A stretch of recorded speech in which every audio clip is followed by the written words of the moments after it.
Thank you very much for being here on, day 4, day 5. They're a bit blurred because Art Basel does that to you. But the subject of this talk is incredibly topical. It's so topical that we decided at the Art newspaper, which I edit, and I've been co-editing 4 papers, hence slight difficulty articulating myself. And the 4th final paper, which is out today, the lead story is all about why, on the fair outside in the 3 halls, in Unlimited, on level 1 and 2, you're seeing incredible works of art by great artists that they've been sold. They've come here from artist estates. And indeed, on the very first issue, we reported how a wonderful installation of drawings by Mike Kelly in Unlimited, sold day 1, and a wonderful collage work sold again, which caused problems because we were going to feature it in another story, and I had to quickly send the photographer down there to photograph it before it went off the booth. So that's a sort of rambling introduction. Why we're here. That actually, although artist estates are all, we kind of tend to think of them quite abstract, I think, or even the word estate is quite off-putting. Here now, in museums, in art fairs, they're playing an increasingly important role. Sorry for that ramble. I'm now going to introduce, after introducing the subject, the really important people, the speakers here. First, Loretta Würtenberger, who actually runs 2 estates, I guess. And she is also the founder of the Institute of Artists' Estates in Berlin, and the author of a book that's going to appear very soon. I'm going to, after introducing them by name and title, then ask them to properly introduce themselves. Next, we have Thomas Köhler, the director of the Berlinische Galerie, so a museum director. Then we have, jetting in from Los Angeles, normally Marfa / New York based, Flavin Judd, who again runs an artist foundation, his great late father, Donald Judd. So he's co-president of the Judd Foundation. And then we have Michael Baumgartner, the director of collections and research of the Zentrum Klee. So we have another, someone who actually works in the institutional side, but very closely with more than one artist estate, which is really, we'll find out about the complexities, because as in life, so in death, after artists die, things are complicated. Before we go on, around the midway point, I was going to ask for a show of hands of people who may have or do have questions, so that we can then devote the last 15-20 minutes to questions from the floor. So that's the housekeeping. Loretta, can you introduce yourself properly? Why are you here in Basel today talking about this subject? Well, artist estates has really become an important topic to my work for the last 10 years now. We have had the pleasure to work with the estate of Hans Arp, with the estate of Sophie Teuber Arp, with the estate of Keith Arnett, since more than 10 years now, and it was a bit of family tradition because the grandfather of my husband was a Bauhaus artist. He was a silversmith, so none of the big names, but he was within the design scene a very important name.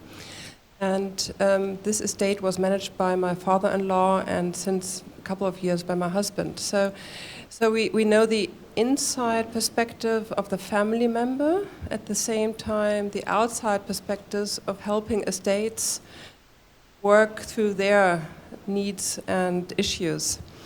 And from the beginning on, I was really interested in learning from other big artist estates how they did it. And I had the great urge to talk to many of the estates, and I started interviewing them a couple of years ago. because I had the feeling that there are as many estates forms out there as diverse artists are. And I was wondering myself, what is it which differentiates a good estate from a not so good estate? And so I went out and had the chance to talk to many of them. And that was the beginning of my book, which will come out with Hatje Kans in 4 weeks. Because I had the feeling that there's a systematic for the one to do it well. And there's not the one path, the one answer to how to do it good, but it's more that I had the feeling that the same questions each of these estates have to answer. It's like a set of maybe 30 questions. Do I, as a family member, want to deal with the estate of my parent? Am I capable of doing that? If not, who else must I get to the board to get help? Should we set up a catalogue raisonné? Should we deal with authentication issues? How do we deal with posthumous production in the case of photography and sculpture? So you see, I could go on now for half an hour. So there's a certain set of questions each of these estates must ask themselves and find their own individual answer. And yeah. I mean, sorry, that's terrific. And book duly plugged, but also a conference coming up in September. So this is a kind of, I won't say any more about that now, but this is a sort of dress rehearsal, let's say, or an overture to a very important conference coming in September. Yes, we're having a conference in Berlin where we're trying to get American and European estates together to really share their experiences. That's fabulous. So, and it's to Berlin we turn to next, because Thomas, can you just tell us briefly why do you want to be in Basel today, talking of this subject? Well, I want to learn more about artists' estates, as Loretta has already underlined. Well, our museum has a difficult name, Berlinische Galerie. It's Berlin's County Museum of Modern Art. It's very young. It was founded only 40 years ago without any collection. So you can be very pragmatic when dealing with artists' estates, because my predecessors simply needed works of art. They needed material, in quotation marks, for the collection. And that's why Berlinische Galerie has a series of artist estates in its collection. Some of them are very well known, some of them are very well researched, like Hannah Höch and Raoul Hausmann, two of the most famous Dadaist artists. But I mean, the artist estates acquired at that time, they have their dark side as well, because some of the crates, I have to underline, have not been opened since. So, after all, museums are very slow, they're very bureaucratic. So whenever it comes to artist estates and museums, you have to be prepared to be very, very patient. It's complicated to work with them. It's complicated to, hire enough staff actually to work with the material you have received. Because we're not only talking about works of art, we're talking, of course, about documentary estates as well. Lots of letters, lots of photographs, invoices, whatever you can imagine. All of this material can be very instructive for the museum work, but after all, it's a lot of work and it keeps you busy for decades. Thank you very much. Now, returning to someone who, at an early age, had to take on the responsibilities of a very important body of work and writing and. So, with that preamble, Flavin, could you introduce yourself much better than I can? No. But I am very happy that Loretta's book is coming out, because when my father died in '94, there was nothing. There was absolutely nothing available. And it was pre-internet, so knowledge and memory was all linear. You went back through people to learn things. Now it's flat. So it was, I knew what I was supposed to do, but there was no model on how to do it. There was no information how other people did it. There were only very, very prominent cases to avoid. And that's not much information. And I would say that one thing to realize is that there are no such thing as estates. That's a legal construct that is hashed together by lawyers who don't know anything about art, and that the laws that govern the society are not made for artists. They're made for bankers and lawyers and businessmen who see everything as assets. The things that are most important in life are not assets. So it's upside down. So in our case, it was like, the Library of Alexandria. Either you let it burn or you run in and you save the knowledge because it will go away otherwise. So I think to me that's the purpose. It's this weird in-between thing. It's not a museum, it's not a gallery. It's a function, and you're just basically trying to do what the artist would have done if they were around. Thank you. Now, Michael, I had the great pleasure of meeting your incoming director, Handina Zimmer, who sort of shot round the fair with me and picked 6 key works. But once we were doing that, and that's also in the paper, so I'm plugging the paper shamelessly. But when we did that, I said to her, just how many kind of clay estates are there out there? So that's my kind of curveball to you to introduce yourself, because you, as Director of Collections and Research and a relatively new institution, it's sort of just over 10 years old. How complicated is life at the Clay estate for you, at the Clay Centre for you? Yes, I think Clay's estate is a really very particular story, because it started at the death of Lily Klee, the widow, in 1946. And the whole estate, Klee, succeeded in taking out everything of Germany when he left in 1933. That was the first case of luck, because he could bring to Switzerland around 5,000 works. And so this estate was in the possession of the family. But in 1946, when Lily died, the son, Felix Klee, was in war in Russia. And so from the family, nobody was around. And at the same time, there was this Treaty of Washington that was prescribing that every possession of German citizens would be confiscated by the Allies. And Klee was not a Swiss, he remained a German. So in this situation, there were 4 Bernese people who, when Lily was going to die, they made a symbolic purchase of the whole estate to a so-called Klee Society in 1946. And the problem was that the son was coming back as a war prisoner in 1948.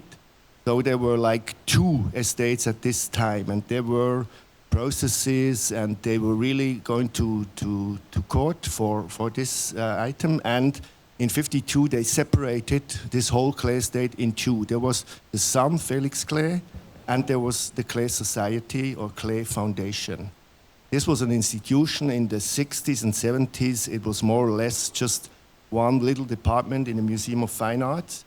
And in the 70s, when Felix, because in the beginning they were very adversary, so Felix did not speak to anybody from this society for 10 years, because he said It sounds boring, estates, but it's always high drama.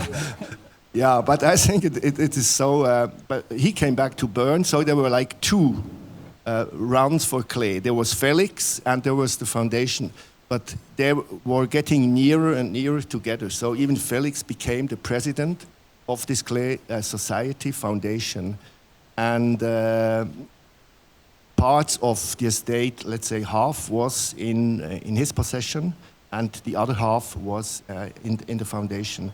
And in the 70s, Jürgen Glasenberg, who was really a very important researcher and curator, he was the first really to go on in the research and in publication. And Felix was very positive also to this. So it was starting, let's say, the edition work of Klee's writings, of his diaries. And all together, Felix Klee and the foundation were much nearer together in the end of the 90s. And when Felix died, his widow promised her heritage to the state when a museum was built. So let's say this Klee Center, now 11 years old, was initially constructed because it was destination of the widow of Felix.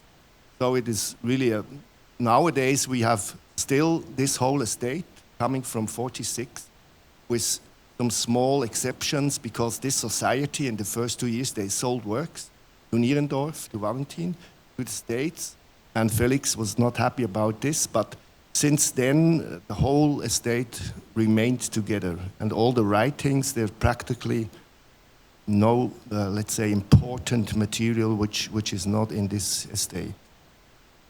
That's terrific. Can I pick up on that point because we quoted Loretta in the article in the paper, the kicker at the end paper where you say, well, I should ask you to say it. You were saying that how do I ask this?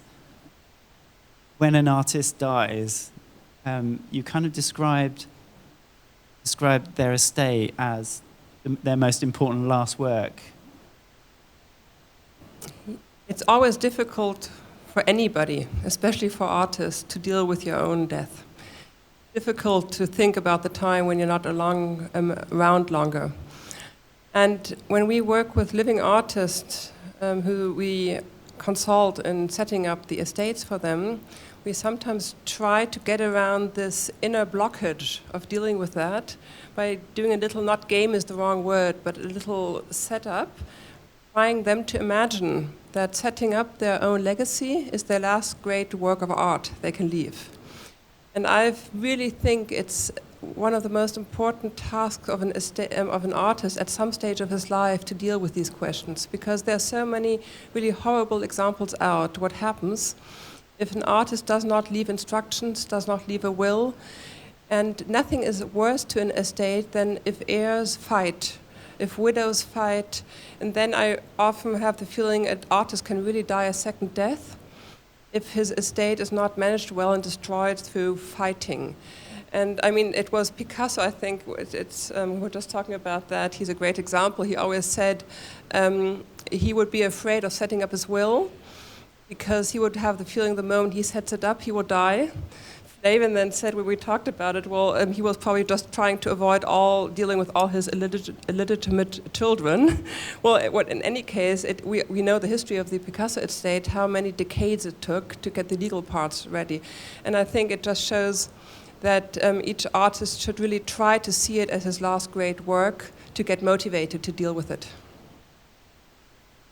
How do the others feel? Does that resonate? I think it's kind of like psychotherapy. I think they have to go schedule like every week or every month and deal with it because you have to introduce it gently, right? And since everything, their minds could be changed at any moment, and you better get that on paper, otherwise it doesn't matter. Yeah, I think it should be scheduled. Yeah, put it in the diary, and get it. So Michael and Thomas, you also mentioned it's not just works of art. Let's go back a step. One of the points we made in the article was often artists keep back the most important works they make. They're so important they actually keep them back. And the more successful art, the more chance there's going to be a lot of important works that they've kept back. That's one of the things that makes estates really important. And again, hence seeing important works here at the fair. Two, they also leave all their writing. You can't really make sense of an artist's life without the documentation. But am I missing something else out? Just to round out what we mean by what you care for on a day-to-day basis in Berlin or in Bern. Well, when an artist approaches us and asks us about how to deal with his estate, we usually recommend first thing would be documentation, because everybody needs to know what's included. Because as soon as a work of art or a document leaves the studio, the problems begin. Because nobody will ever be able to know where it went or what happened to it, the document or the work of art. So we usually recommend keep track of the works, keep track of the belongings and the items you would like to keep. Things you would not like to keep. simply throw them away or make it clear. It's not about regulations for everything, for every single item you have, but that's one of the first things which prevents, in most cases, a good research of estates, because it takes such a long time simply to do the inventory of the estates you have or you receive as a museum. So that's usually one thing we recommend, to face the fact that one day you won't be there anymore. So at least try to keep record of the things you have produced and things you would like to keep or sell. And Flavin, could you tell me, your father was a great writer, but I understand his handwriting wasn't that great, but somehow the foundation is persevering. Yes, we're right now, we're in the final stages of putting together a book of his writings, 58 to 93, which our projects take a long time because we have to do it right, and we do it once. So Spring Street, which we restored, took 13 years. The writings book's taken quite a long time. But yeah, Don wrote quickly, and his brain was a lot faster than his hands, so the writing suffered as a consequence. But all of this stuff, we have a huge archive, and all of it, it's like tentacles. It reaches out to all the people he was talking to, all the fabricators, all the numerous girlfriends, the friends, the art dealers. It's a huge web of different information, and it's all very valuable because it all, whether we know it or not, it's included in us. So it's all worth keeping. May I add something to that? I think the example of Paul Klee and Donald Judd both show how extremely important archives are to estates. They always sound like a bit the boring side of it, and everybody talks about the huge works and the valuable inventory, but the archives are really for the everyday work and also for the justification for an estate to work for a long time, very important. And at the beginning of estate work, it's often on the mind of their heirs to maybe give the archive to a museum or an institution like the Smithsonian, professional institutions gathering archives. And I always ask estates to really rethink this thought, because an archive means that you, on the long term, have really overview of what's happening also on the academic side and the research on the artist. And the research will come to you if you own the archive. You can give inspiration to researchers, and we all know that it's so important to work with the academic world next to the museum world and the art market. And the next aspect is that as long as the copyright still is valid, you also have the means to have at least, not control is a too harsh word I find, but you have the means to work with academics also in a way, because they must ask you for publicizing the images, and that's a tool I know many estates use. They shouldn't use it to control academic research, because that's not the sense. They should have academic research flourish by its own means. But it's really important for an estate to keep an overview of what's happening international and the academic side, and the archive is the great source and basis for all of that. Loretta, can you just tell us a bit about how you've really the art archive and the works in the estate? Can you just describe what you've done 2 years ago to really open that up to museum curators, to academic researchers? Art Foundation owns the largest collection of works of art worldwide, as well as a great archive, but it was all not really accessible to the public. And the Art Foundation had the feeling that now 30 years after the death, after the Catalogue Raisonné was finished in 2012, it would be time to open that up to the public. And we had the feeling that it would be helpful not only to open up, but to support academic research by giving out scholarships. And so a scholarship program was developed, and at the same time we brought all the works together in a big Schaulager in Berlin, where you have now one great room, I think of about 1,000 square meters, where the whole collection is visible, and at the same time Arp's library and the archive on the same building, meaning that academics who read about a work in a letter of art to his dealer Valentine, for example, in New York, they can immediately then go just 20 meters down or 10 meters down the room and look at those works and see how the oeuvre developed, let us say, between 1950 and 55. And for us, it was really important to create a space where that is possible. And what was the before situation with the material? Before, it was simply as it was practical that the material was the works were in 3 storages. They were there. They were loaned generously to museums, but it was a situation it is with many estates, that the more important an artist gets, it often reduces the lending requirements from museums to the 10, 20 blockbuster works, and they ask for the same work and again and again.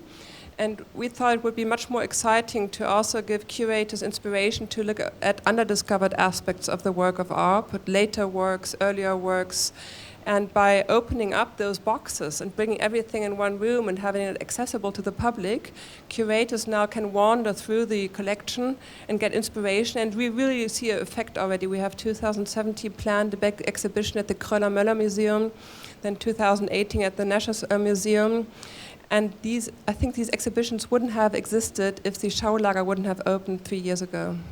And that, I can't help resisting it, but an exhibition that I wish I'd seen, you had in, of all places, Marfa, Texas. Can you just, I mean, for those of us who aren't au fait, why?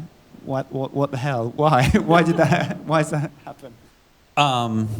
Well, for Don, time didn't matter for art, because art is outside of time. Some art is good and some is, well, not so good. ARP, which we have a piece installed in Spring Street in New York. ARP is on the good part, so it seemed logical. We had shows in Marfa of ARP and Barney Newman and Jack Wesley and other people, Piranesi, because they were good, and that's the only requirement. So there's no surprise. But talking about archives, we had offers like, oh, we would love your archive, blah blah blah, X university, Y, blah blah blah. But we realized that the benefit to keeping it in Marfa, and it's not even in New York, it's in Marfa, is they have to drive there, they have to get there first. So that's good. And then once they're in Marfa, they're stuck there for at least a week.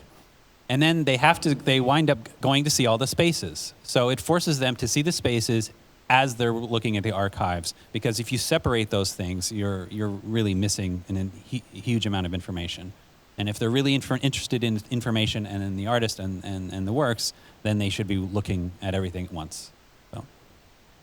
And Mikhail, do you also insist on a kind of immersive experience for researchers? How does the actual Zentrum work? How did Renzo Piano design it to work? Well, it has to be said that the practice we have now, even before when the Klee Foundation was in the Museum of Fine Arts, my predecessor was Joseph Helfenstein, who was at Manuel after. It was already this philosophy that we do not only exhibit Klee works, but we always try, and we are in a very privileged situation because Klee's work is so rich in every kind of meaning, theoretically, also all the topics, that we built on this, that when we make, certainly we show the collection, sometimes like to satisfy also the need to see the highlights. But when we curate exhibitions from our collection, we always include what is, for example, the pedagogical estate, what are the Bauhaus lectures. We have over 2,000 sheets from this Bauhaus lecture, so we have an immensely rich fundus of material, and it is clear that we always also include this in our shows or even collection presentations. For example, in this year we have, over the year, the collection presentation is dedicated to motion. So there's various aspects from dance to what is color movement, to what is movement in nature. And you can really, over the year, change the presentations also with new, let's say, theoretical material.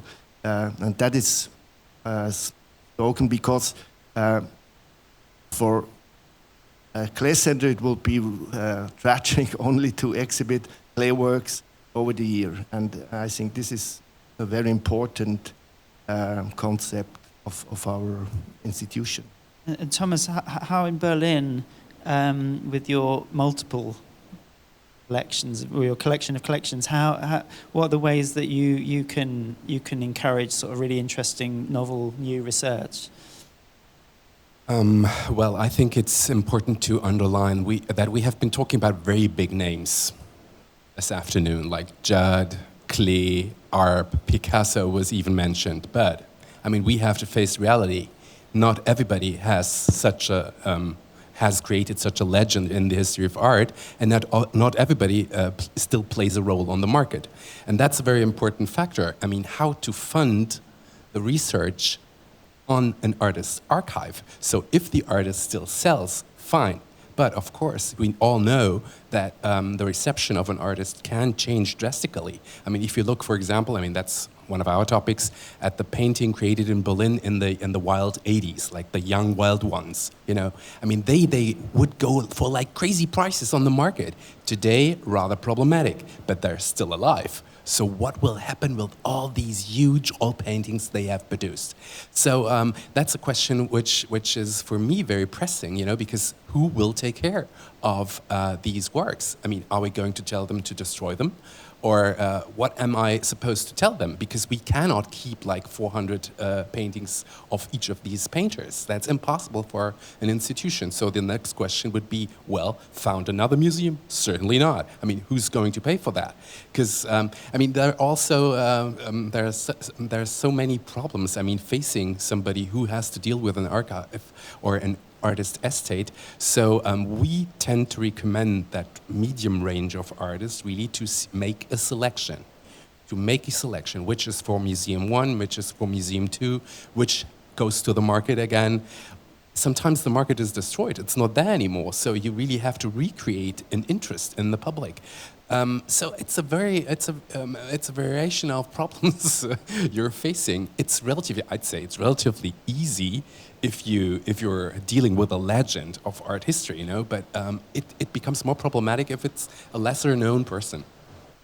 I wonder how Flavin would answer that, because I do remember I had the pleasure of interviewing about museum artists making museums. You know, Damien Hirst.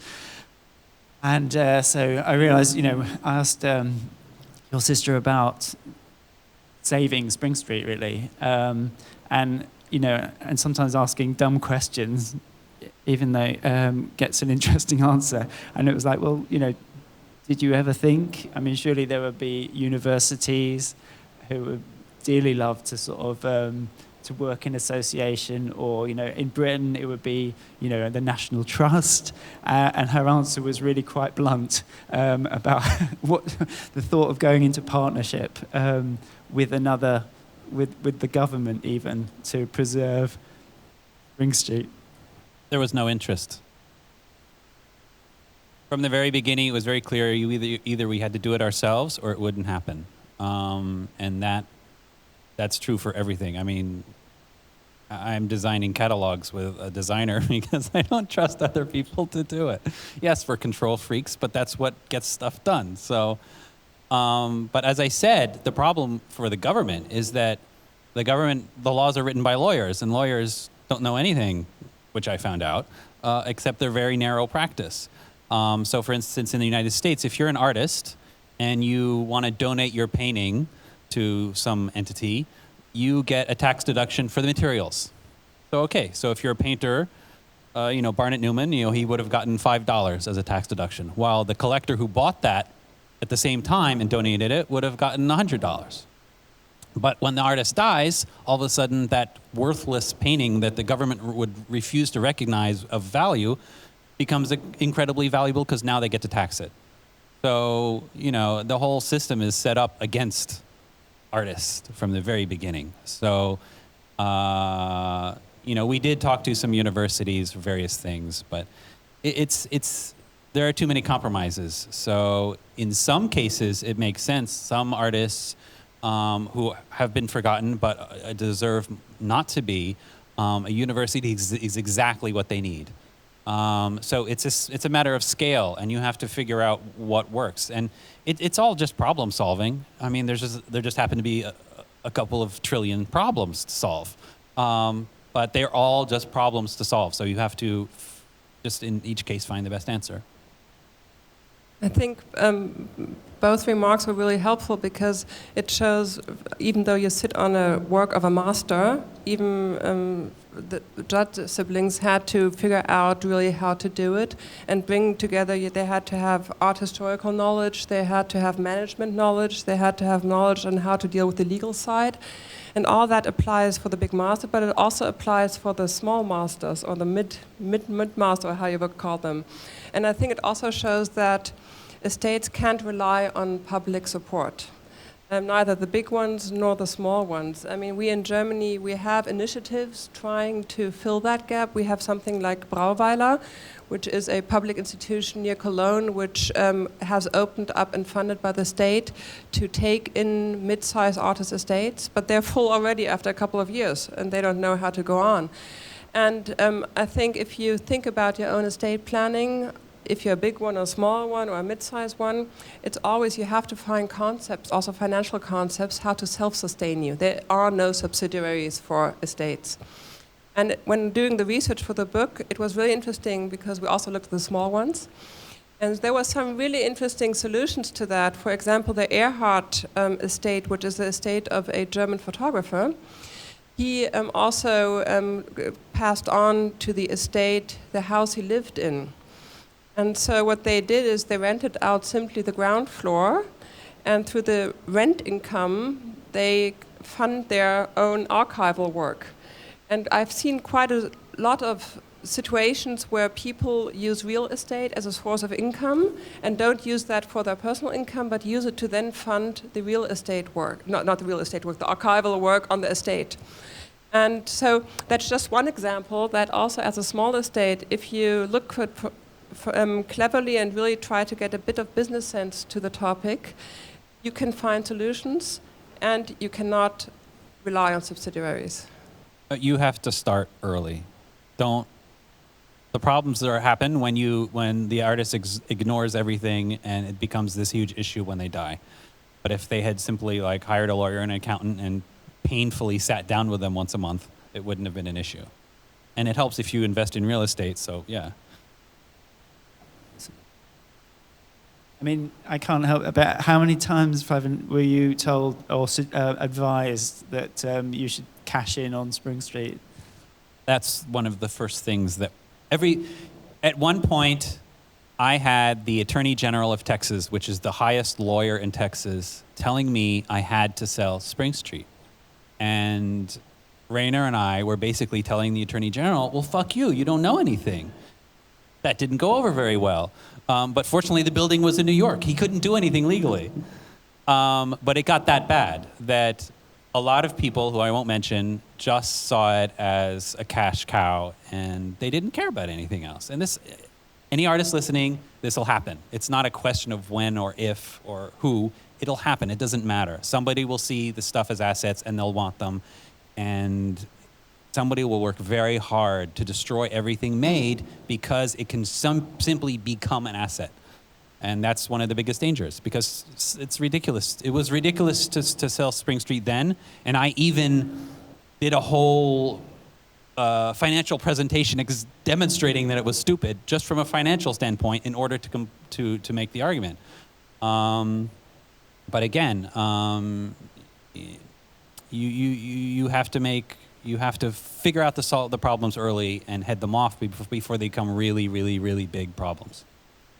In terms of, I'll throw it out now next to the floor and just areas of interest, but the thought of that corner of New York just being that what it would have been, a store for a high-end whatever, with apartments, just, it sends shudders, and that's kind of like throws it into relief. Whoever hasn't been yet, get yourself down when you're in New York and book her, because it's absolutely memorable experience going around Spring Street where your father lived and worked in the fullest sense of the word. Sorry, on that dramatic note, could I just have a show of hands, an expression of interest of people but with questions to ask?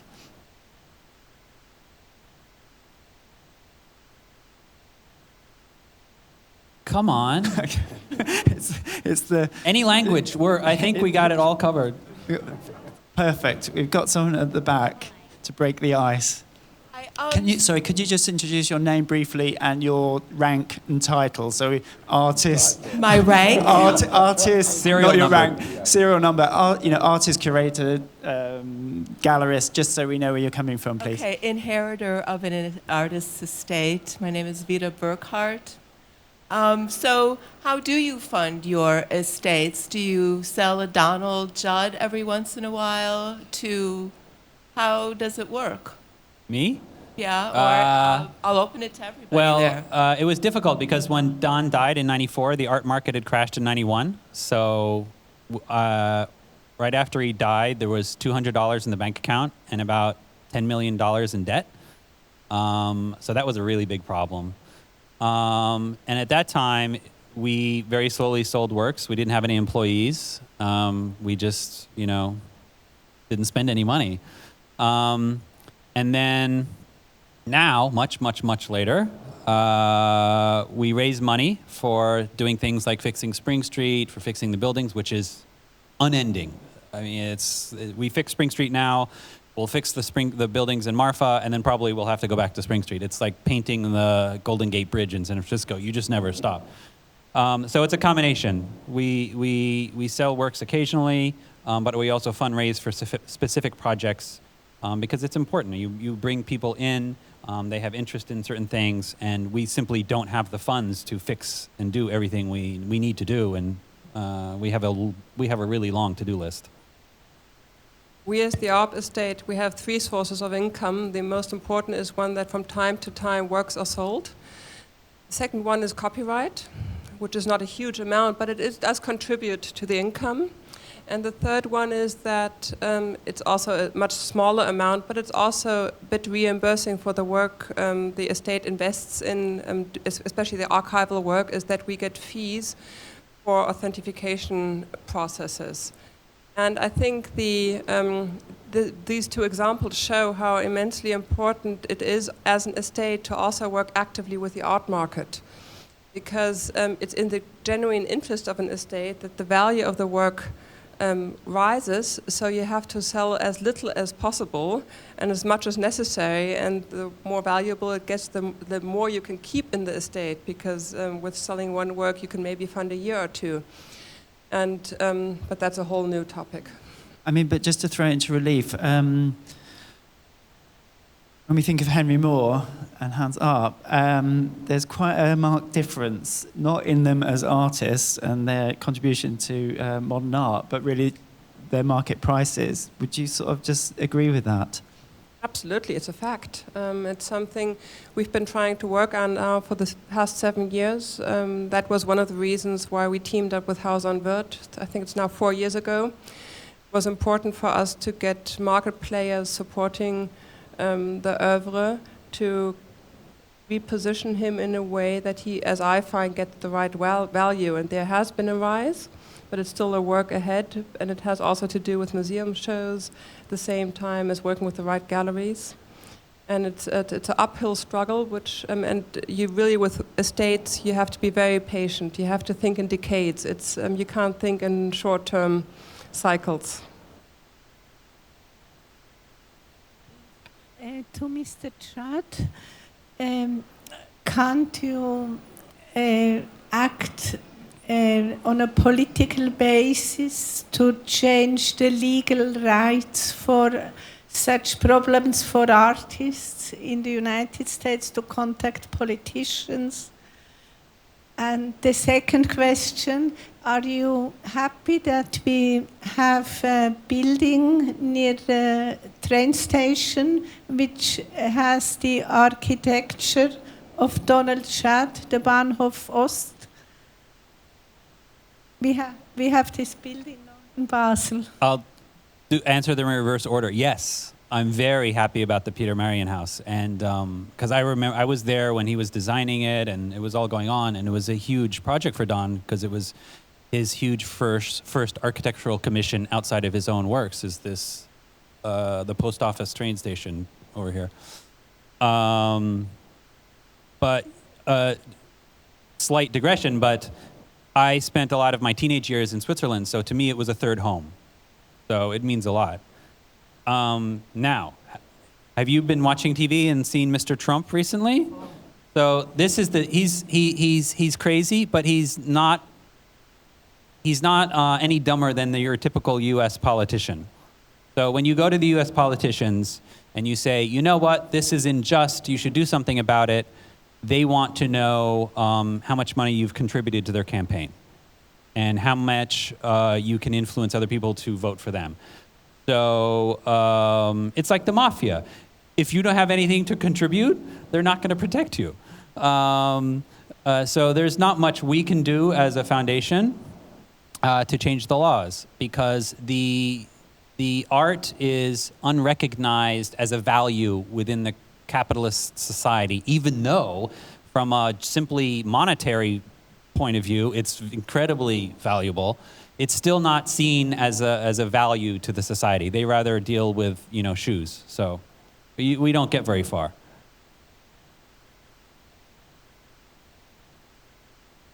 Hi, I'm a lawyer from London, and I live in Los Angeles right now. You need to leave the room, please. Well, I was in the Miami Basel on a really interesting panel with Philippe Verne and Roland Augustin, and we were talking about this very problem of petitioning the US government to actually change the law so that artists do get tax benefits. And there is something in the pipeline that we're working on, so I just want to flag that up because I think there is you grounds can stay for optimism. In the room. Sorry? That's great. You can stay in the room. So watch that space.